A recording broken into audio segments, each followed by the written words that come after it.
네, 다시 만나게 돼서 반갑습니다. 네, 삶이 되는 교회와 주 안에서 한 가족이 되어서 진심으로 기쁘고 감사를 드립니다.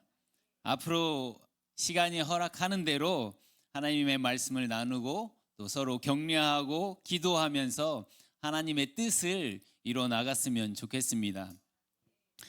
담임 목사님이 이제 카톡으로 이렇게 연락하면서 협동 목사로 한 가족이 될 수 있어서 감사하다 이런 내용을 주셨는데 그 내용을 바꿔서 이 시편 133편의 말씀이 생각났습니다. 형제가 연합하고 함께하는 것, 동거하는 것, 그 말씀이 생각나서 오늘 이 말씀을 준비하게 됐습니다.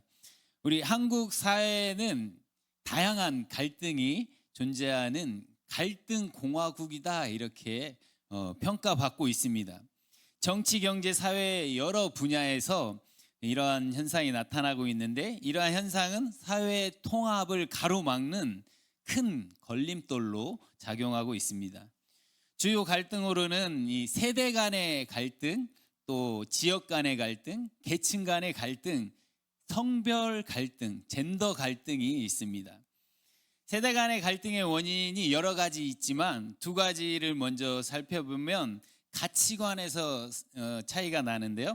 기성세대는 전통주의적이고 또 집단주의적인 성향이 강한 반면에 젊은 세대는 개인주의적이고 자신의 삶의 질을 중시하는 그런 경향이 있습니다. 어르신들은 그 부분이 이해가 되시죠? 네. 그래서 기성세대는 공동체의 이익을 중요하게 생각하고 조직 내의 위계 질서를 존중하는 경향이 있습니다. 그런데 젊은 세대는 자신 개인의 행복을 굉장히 중요하게 생각하고 자아 실현을 중요하게 생각하고 또 수평적인 관계를 원합니다. 이 실제 아내 회사에서 있었던 일인데요. 신입 사원이 회식 날짜를 본인의 날짜에 맞춰서 일정을 잡았는데 그날 고양이 밥을 줘야 된다고 집으로 간 사례가 있었습니다. 지금 앞에서 말한 그 젊은 세대의 특징을 한 번에 다 말해주는 모습인 것 같습니다. 또 경제적인 요인에서도 갈등이 일어나고 있는데요. 젊은 세대는 높은 집값과 또 취업난으로 인해서 이 경제적 어려움을 겪고 있고 기성세대의 정책이 자기들에게는 좀 불리하다 이렇게 작용한다 이렇게 생각합니다. 또 기성세대는 경제 성장기를 거쳐서 자산의 축적의 기회가 있었지만 젊은 세대들은 경기 침체가 오래되고 또 고용이 불안정해서 상대적으로 어려운 경제 상황에 있습니다. 지역 간의 갈등도 우리 사회의 가장 큰 문제 중에 하나입니다. 한국은 남과 북으로 갈라져 있습니다. 남과 북만 갈라진 게 아니라 동서로도 갈라져 있습니다. 또 수도권과 비수도권 간의 경제적 격차도 심화되고 있습니다. 또 남북이 갈라지고 또 동서가 갈라진 것을 이용해서 정치인들이 지역주의를 부추기기도 합니다. 수도권 중심의 경제 발전이 지속되면서 비수도권 지역은 경기가 침체되고 인구 유출이 심각하게 일어나고 있습니다. 계층 간의 갈등 역시 사회 통합을 저해하는 요소로 작용하고 있습니다. 소득 격차가 심하게 되면서 상류층과 서민들의 교육받는 차이가 일어나고 있어요. 그리고 주거 환경이 달라지는 그러한 모습이 나타나고 있습니다. 최근에는 이 젠더 갈등, 남녀 사이의 갈등이 심각하게 나타나고 있는데요. 2016년에 노년역에서 그 노년역 화장실에서 한 여성이 남성에게 비참하게 이런 살해되는 일이 있었는데 그 일 이후에 여성 혐오를 없애자 또 성별에 따른 불평등과 차별을 없애자 남성과 여성 모두에게 평등하게 권리와 기회를 보장하자는 이런 논의가 계속 활발하게 확산되면서 이 남녀 간의 갈등이 심각하게 나타났습니다. 이 젠더 갈등, 남녀 갈등의 중요한 원인 중에 하나도 경제적인 불평등입니다. 여성들은 남성들에 비해서 취업을 하거나 진급을 할 때 여전히 불리한 상황에 있습니다. 이것은 젠더 간의 남녀 간의 임금 격차로 나타나고 있습니다. 이 사회뿐만 아니라 우리 교회, 한국 교회 내에서도 갈등이 심각합니다. 여러 가지 요인으로 인해 교회가 갈등하고 있습니다. 또 교리나 신앙의 해석 차이로 갈등이 발생하는데 이런 차이는 교단이 분열되는 일로 나타났습니다. 목회자의 리더십 스타일이나 목회자의 비윤리적인 행위와 권위를 남용하는 것도 갈등으로 이어지고 있습니다. 특히 성범죄 문제는 심각한 사회적 비난을 받고 있고 교회와 성도들에게 또 이 사회에게 큰 충격과 실망을 안겨주고 있습니다. 재정 운용 방식이나 재정 투명성 문제 또한 교회 성도들 간의 갈등을 이야기하는 것이 중에 하나의 요인입니다. 교회 재정에 대한 성도들의 관심과 요구가 높아지고 있지만 교회 측의 정보 공개와 투명성이 부족한 경우가 많이 있습니다. 이러한 불신과 또 이러한 일들이 불신과 의혹을 불러일으키고 결국에는 교회가 분열되기도 하고 성도들이 교회를 떠나기도 합니다. 이러한 사회 또 이러한 교회 상황 속에서 우리가 어떻게 연합할 수 있을까요? 이 갈등과 분열을 넘어서 화합과 통합을 이루기 위해서는 무엇이 필요할까요? 오늘 우리는 시편 133편 말씀을 통해서 이 문제를 한번 생각해 보려고 합니다. 시편 133편은 다윗이 기록했다고 알려져 있고 이 시가 쓰여진 배경은 학자들이 이제 두 가지 견해를 가지고 있는데 첫 번째는 다윗이 헤브론에서 왕위에 올랐을 때를 배경으로 한다는 이런 학자들이 있습니다. 사울이 죽고 다윗은 유다 지파의 왕이 되었지만 나머지 지파들은 이것을 인정하지 않았습니다. 그러나 나중에 이스라엘 나머지 11지파가 찾아와서 다윗에게 자기들의 왕도 되어달라고 요청하면서 다윗이 이스라엘 전체의 통일 왕국의 왕이 되었습니다. 다윗이 통일 왕국의 왕이 된 후에 모든 지파가 예루살렘에 모여서 하나님께 예배 드리게 되었을 때의 그런 기록이다라는 학자들이 있고요. 두 번째 배경은 엘리의 두 아들 홈니와 비느하스가 블레셋과의 전쟁에서 법궤를 잃어버렸던 적이 있습니다. 20여 년간 블레셋과 기럇여아림에 방치된 이 법궤를 다윗이 옮겨오면서 예배를 회복시키고 다윗과 이스라엘 온 민족이 기뻐하면서 노래한 모습을 배경으로 한다는 그런 학자들이 있습니다. 이 두 가지 배경이 어떤 시대적인 배경으로 하든 모든 이스라엘 지파 12지파가 하나 되어서 하나님께 예배하고 경배하는 모습을 그리고 있다는 것입니다. 이것처럼 우리가 성도들이 함께 모여서 하나님을 예배하고 교제하는 것만큼 선하고 아름다운 일이 없습니다. 그 모습을 보면서 다윗이 오늘 1절에서 이렇게 이야기하고 있는 것입니다. 우리 133편 1절 말씀 한번 보겠습니다. 보라, 형제가 연합하여 동거함이 어찌 그리 선하고 아름다운고. 형제가 연합하여 함께하는 것, 그것이 선하고 아름다운 일입니다. 형제라는 단어는 1차적으로 혈연적인 혈족을 의미하기 때문에 가족의 개념을 가지고 있다고 할 수 있습니다. 넓은 의미로는 같은 나라, 민족을 의미하고 신앙적으로는 같은 하나님을 믿고 섬기는 교회 공동체라고 할 수 있습니다. 우리가 잘 아는 것처럼 다윗의 가정에는 많은 비극이 있었습니다. 그의 아들들 사이에서 벌어진 권력 투쟁과 내부의 갈등은 참혹한 결과를 가져왔습니다. 다윗의 첫째 아들 암논이 이복 누이 다마를 사랑하게 되었고 결국 강제로 그를 범했습니다.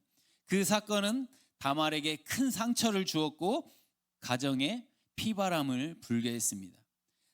다말의 친오빠 압살롬은 암논이 다말을 범한 것에 대해서 깊은 분노를 가지고 있다가 2년 뒤에 암논을 죽였습니다. 이후에 압살롬은 다윗에게 반역을 일으키기도 하고 한때 예루살렘을 점령하기도 했습니다. 그러나 다윗의 군대에 의해서 도망치다가 나무에 머리칼이 걸려서 죽음을 당하게 됩니다. 다윗의 또 다른 아들 아도니아도 자신이 왕이 되려고 했습니다. 그러나 솔로몬이 다윗 뒤를 이어서 왕이 되기로 결정되면서 그의 시도는 실패로 돌아갔고 결국에 솔로몬에 의해서 나중에 죽음을 당하게 됩니다. 이스라엘 민족은 어땠습니까? 이스라엘 민족의 시초가 되는 야곱의 아들 12지파 서로 갈등하고 대립하고 분열되었습니다. 이러한 가족과 이러한 민족의 갈등과 비극을 겪은 다윗이 지금 형제가 연합하여 동거함이 어찌 그리 선하고 아름다운고 할 때에는 남다른 의미를 가지고 있는 것입니다. 가족이 민족이 서로 연합하여서 하나님께 예배하며 함께 살아가는 것이 얼마나 아름답고 복된 일인지를 절감하는 것입니다. 저도 오늘 그걸 경험했습니다. 저희 장인 장모님은 사실 교회에 다니지는 않아요. 그런데 오늘 함께 예배하게 되어서 이 말의 의미를 조금은 더 알 것 같습니다. 여러분, 우리는 혈연적으로 한 핏줄은 아닐 수 있습니다. 그러나 우리는 또 다른 피로 영적인 가족이 되었습니다. 예수님의 피로 우리는 주 안에서 한 가족이 되었습니다. 우리 유대인이나 헬라인이나 종이나 자유자나 남자나 여자나 다 그리스도 안에서 한 몸이 되었습니다. 요즘 교회를 보면 이러한 한몸된 공동체 정신이 잃어가고 있지 않나 하는 그런 생각이 듭니다. 신앙 생활에서도 자신의 개인주의가 강합니다. 상대방이 나를 아는 것에 대한 부담을 느끼고 자신을 드러내지 않으려는 경향이 많습니다. 그래서 사람이 많이 모이는 교회에 편하게 그냥 왔다 갔다 출석만 하고 돌아가는 일이 생기는데 이것은 결코 하나 되고 연합되고 영적인 가족이라고 할 수 없습니다. 주일에 모여서 한 마음으로 주님께 예배드리고 모임에 참여해서 성도의 교제를 통해 서로를 알아가고 하나 되어 가는 일이 선하고 아름다운 일인 줄 믿습니다. 우리 모두는 머리 되시는 그리스도께 속해 있습니다. 그분 안에서 서로 연결되어 있고 결합되어 있습니다. 이스라엘 백성들을 하나 되게 하고 연합되게 한 것은 예루살렘 성전에서 하나님께 예배할 때였습니다. 우리를 하나 되게 하고 연합되게 하는 것은 하나님의 말씀으로 예배할 때입니다. 교회는 단순히 예배만 드리는 장소가 아닙니다. 주님께 속한 믿음의 공동체이자 영적인 가족입니다. 그래야 서로 사랑하고 격려하며 하나 되어 갈 수 있습니다. 하나됨이 없는 동거는 불편할 뿐입니다. 예배는 단순한 의식이 아니라 우리의 삶과 신앙이 하나 되는 중요한 시간인 것입니다. 하나님의 말씀을 통해 기도하고 예배하며 하나님의 마음, 하나님의 뜻, 하나님의 사랑과 은혜를 체험하고 그 사랑, 그 은혜, 그 마음과 뜻으로 하나 되어 갈 수 있는 것입니다. 이러한 교회 공동체 안에서 우리는 서로를 돌보고 격려하며 함께 하나님 나라를 세워갈 수 있습니다. 이 귀한 공동체 안에서 우리가 하나님과 더욱 깊이 연합하고 서로 사랑하며 성장해 나가기 원합니다. 우리는 예수님의 피로 맺어진 한 가족입니다. 유대인이나 이방인이나 종이나 자유자나 남자나 여자나 차별이 없습니다. 그리스도 안에서 우리가 하나가 되었습니다. 이러한 영적인 연합을 지키기 위해서 우리가 힘을 써야 합니다. 우리 에베소서 4장 3절 말씀 함께 보겠습니다. 에베소서 4장 3절 말씀입니다. 평안에 매는 줄로, 말씀이 없으면 제가 읽겠습니다. 평안에 매는 줄로 성령이 하나 되게 하신 것을 힘써 지키라. 여러분, 우리가 왜 힘을 써야 합니까? 자연스럽게 우리가 하나가 되는 것이 아닙니다. 자연스럽게 우리가 연합되는 것이 아닙니다. 우리가 힘을 쓰고 애를 써야 하나 될 수 있는 것입니다. 그래야 우리가 서로의 손을 함께 잡고 걸어가며 하나님 나라를 향해서 순례의 길을 아름답게 갈 수 있는 것입니다. 다시 한번 말씀드리지만 하나됨이 없는, 하나님이 없는 하나됨은 불편한 것입니다. 하나됨이 없는 동거는 불편할 뿐입니다. 우리가 이 순례의 길을 걸어가면서 하나님을 예배하고 서로를 격려하고 지지하며 주 안에서 하나 되어 가기를 소망합니다. 다윗은 형제 연합의 아름다움을 두 가지 비유를 통해서 이야기하고 있습니다. 첫 번째 비유는 보배로운 기름입니다. 시편 133편 2절에 나와 있습니다. 우리 시편 133편 2절 말씀 한번 같이 보겠습니다. 머리에 있는 보배로운 기름이 수염 곧 아론의 수염에 흘러서 그의 옷깃까지 내림 같고. 다윗은 이 성도 연합의 아름다움을 보배로운 기름이다 이렇게 비유하고 있습니다. 이 비유는, 이 이미지는 출애굽기 29장 7절부터 9절에 나와 있는데 이 말씀도 우리 한번 같이 읽어보겠습니다. 출애굽기 29장 7절부터 9절 말씀, 같이 보겠습니다.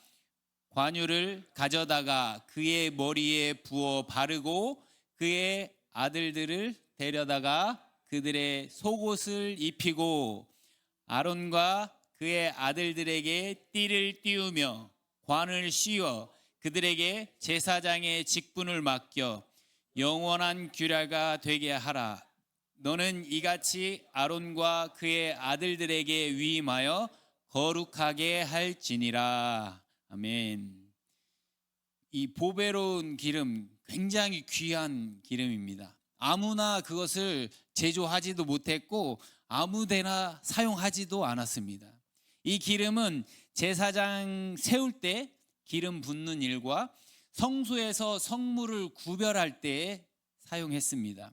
이런 기름이 제사장 아론의 머리에서부터 수염을 타고 흘러내리면서 어깨와 가슴을 적십니다. 이 대제사장의 가슴에는 12지파를 상징하는 보석이 달린 흉패가 있습니다. 보배로운 기름이 그 흉패를 적시고 어깨까지 흘러가서 온 이스라엘 민족을 적시는 그런 이미지를 가지고 있는 것입니다. 제사장 아론의 머리 위에 기름 부은 것은 아론이 하나님께 특별히 구별되었음을 나타내는 것입니다. 이것을 통해 아론은 하나님 앞에서 거룩한 일을 할 수 있게 되었습니다. 형제가 서로 연합하고 함께하는 것이 그런 것입니다. 구별된 것이고 거룩한 것이고 존귀한 일입니다. 우리가 속한 이 신앙 공동체인 교회가 거룩함과 존귀함을 가져야 합니다.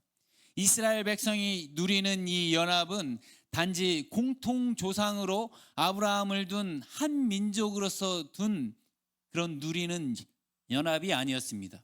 야곱의 12아들에게서 흘러나온 민족이었지만 그들의 연합은 혈연 관계, 친척 관계로 누리는 연합의 수준이 아니었습니다. 그들의 연합은 영적인 연합이었습니다. 이스라엘 백성이 왜 예루살렘에 지금 모였습니까? 연약한 이스라엘 백성들이 거룩한 성전에 모여서 하나님을 예배하기 위해서 모였습니다. 그 예배를 누가 집행합니까? 대제사장이 그 예배를 집행합니다. 여호와 하나님은 아브라함을 불러내셔서 야곱의 12아들로 구성된 작고 연약한 그 이스라엘 민족을 구별하고 택하셨습니다. 하나님은 이스라엘 백성을 자신의 거룩한 백성으로 삼으셨습니다. 그리고 하나님과 이스라엘 백성 사이에 중보자 대제사장 아론과 그의 아들들을 세웠습니다. 이를 통해서 하나님이 명하신 희생 제물의 제사를 드림으로써 하나님과 이스라엘 백성 사이에 수직적인 연합과 또 화목을 이루신 것입니다. 이스라엘 백성이 누리는 연합은 그들 모두가 하나님이 세우신 제사장과 제사를 통해서 가능한 것이었습니다. 우리에게도 제사장, 대제사장이 있습니다. 아론보다 더 위대한 대제사장이 우리에게 계십니다. 바로 예수 그리스도십니다. 하나님이 우리와 하나님 사이에 세우신 대제사장 예수 그리스도를, 그분을 통하여 우리가 하나님과 연합되고 하나 되게 하셨습니다. 그리스도는 기름 부음 받은 자라는 뜻입니다. 아론은 보배로운 기름으로 기름 부음 받았지만 우리의 대제사장 하나님의 성령의 기름을 부음 받으셨습니다. 아론은 희생 제물을 들고 하나님 앞에 나아가서 이스라엘 백성의 죄를 씻었지만 우리의 대제사장 예수 그리스도는 하나님의 어린 양으로 직접 희생 제물이 되어서 십자가에 피 흘려 죽으심으로 자기의 백성의 모든 죄를 단번에 씻으셨습니다. 예수 그리스도를 구주로 믿는 사람들의 모임인 교회는 마치 보배로운 기름이 아론의 머리를 흘러 타고 내려서 그의 몸을 덮듯이 그의 머리 대신 예수 그리스도의 보혈로 덮여진 거룩한 공동체입니다. 우리 교회 공동체는 무엇보다 구별된, 하나님의 구별된 공동체가 되도록 힘써야 할 것입니다. 칼빈이 이렇게 말했습니다.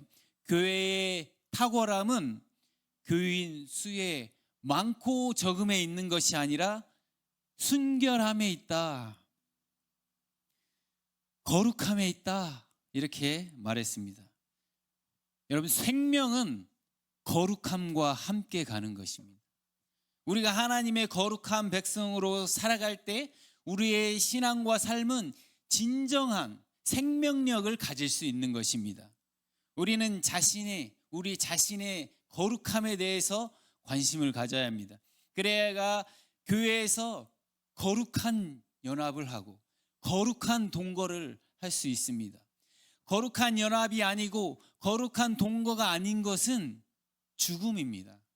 거룩한 연합과 거룩한 동거만이 생명력이 있는 것입니다. 그래야 교회가 하나님의 구별된 공동체가 되는 것입니다. 하나님께서 우리 각자를 구별하여 불러주셨습니다. 우리를 왕 같은 제사장으로 불러주셨습니다. 제사장의 중요한 임무는 속죄 제물을 드리는 것이고 이 제사에는 피 흘림이 있습니다. 피 흘림을 통해서 하나님과의 화목이 이루어지는 것입니다. 피 흘림을 통해서 우리가 의롭게 되는 것입니다. 이것이 우리의 영적인 축복입니다. 우리가 잘 아는 단어 bless, 우리 아까도 찬양했지만 bless, God bless, bless라는 말이 축복이라는 단어의 뜻인데 원래 이 단어의 어근이 어디에서 나왔냐면 블리드, 피 흘리다, 피 흘리다에서 나왔습니다. 피 흘림이 없이는 죄사함이 없습니다. 피 흘림이 없이는 우리가 연합할 수 없습니다. 희생이 있어야 되고, 포기가 있어야 되고, 헌신이 있어야 되고, 연합이 일어날 수 있습니다. 우리 가족도 그렇습니다. 누군가는 희생하고 포기했기 때문에 연합할 수 있습니다. 가족만이 아니라 이 사회도, 이 민족도 마찬가지입니다. 그런데 아무도 자기가 피 흘리려 하지 않고 다른 사람이 피 흘리기를 바라고 다른 사람을 피 흘리게 만들려고 합니다. 우리가 연합할 수 있는 것은 이러한 고통이 따르는 것입니다. 로마서 우리 12장 1절 말씀 한번 보겠습니다. 로마서 12장 1절 말씀입니다. 함께 보겠습니다.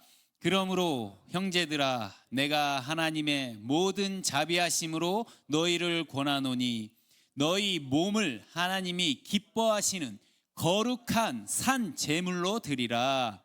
이는 너희가 드릴 영적 예배니라. 아멘.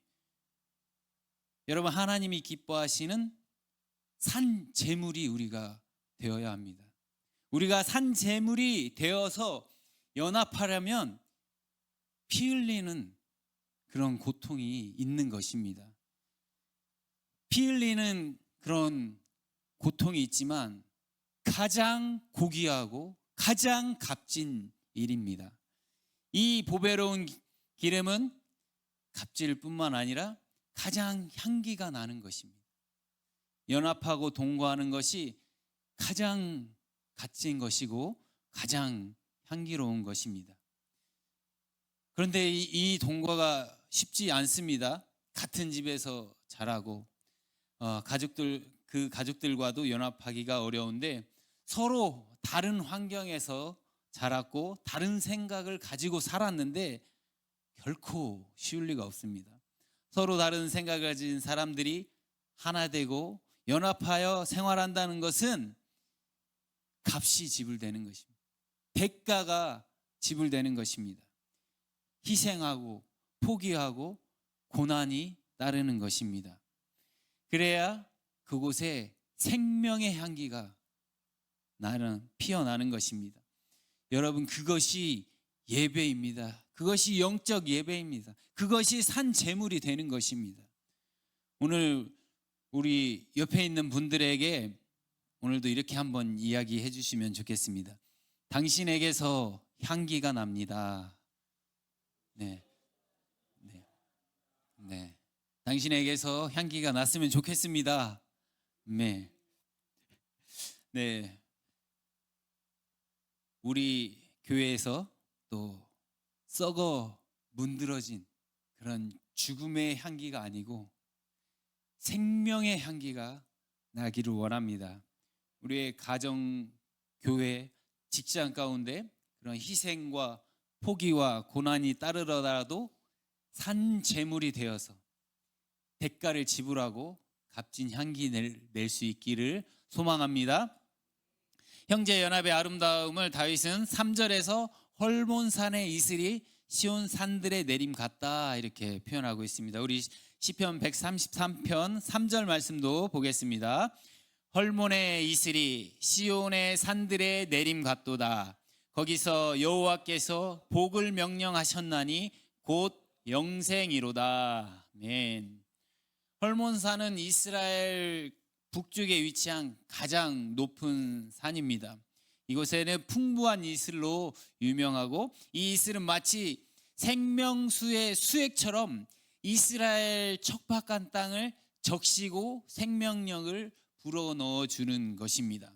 이곳에서부터 갈릴리 요단강 사해까지 이 이스라엘 중심으로 이 강이 흘러가는 것입니다. 이것은 하나님의 은혜가 우리에게 미치는 것과 같습니다. 하나님의 은혜는 우리 영혼에 내려와서 우리를 새롭게 하고 회복시켜 주십니다. 마치 헐몬산의 이슬이 척박한 땅을 적시고 생명력을 불어넣어 주듯이 하나님의 은혜는 우리의 메마른 영혼을, 그 영혼에 생기와 활력을 불어넣어 주는 것입니다. 이 은혜는 우리를 하나님과 더욱 가까워지게 만들고 우리가 하나님의 뜻에 살아가도록 인도해 주십니다. 하나님의 은혜가 없이는 우리는 서로를 향한 진정한 사랑과 연합을 이뤄낼 수가 없습니다. 우리 모두는 이기심과 죄로 인해서 갈등하고 분열합니다. 하지만 하나님의 은혜가 우리 마음에 임할 때 우리는 서로를 용서하고 이해하고 서로 하나 되고 용납할 수 있게 되는 것입니다.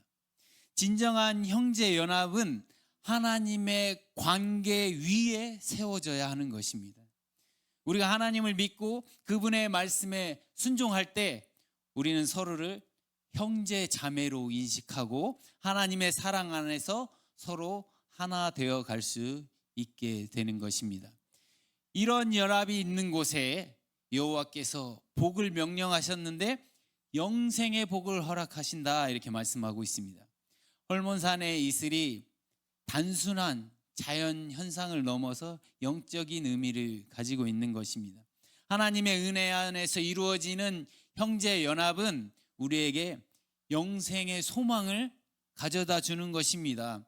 여러분, 싸우고 다투고 분열하는 곳은 소망이 없습니다. 그곳은 죽음입니다. 죽음의 나라입니다. 아무도 우리가 그런 곳에서 살고 싶지 않을 것입니다. 우리 모두가 서로를 사랑하고 섬김으로써 하나님의 나라를 이루며 살아가기 원합니다. 그곳에 소망이 있고 그곳에 생명이 있습니다. 하나님의 나라는 사랑의 나라입니다. 하나님의 나라는 의와 평강과 희락이 있습니다. 여러분, 삶이 되는 우리 교회가 하나님의 나라를 맛볼 수 있는 그런 살아있는 교회가 되기를 원합니다. 다툼이 있고 갈등이 있을 때에 세상 사람들은 참이슬을, 일부 때도 안 웃었어요. 참이슬을 먹지만 우리는 헐몬의 이슬을 먹고 하나님의 은혜 안에서 서로 용서하고 화해하고 하나 되어 갈 수 있으면 좋겠습니다. 비록 대가를 지불해야 합니다. 값비싼 대가를 지불해야 합니다. 피 흘리는 고통이 따릅니다. 그러나 가장 값진 일을 하며 가장 좋은 향기를 내며 아름다운 연합의 공동체를 만들어갈 수 있기를 원합니다.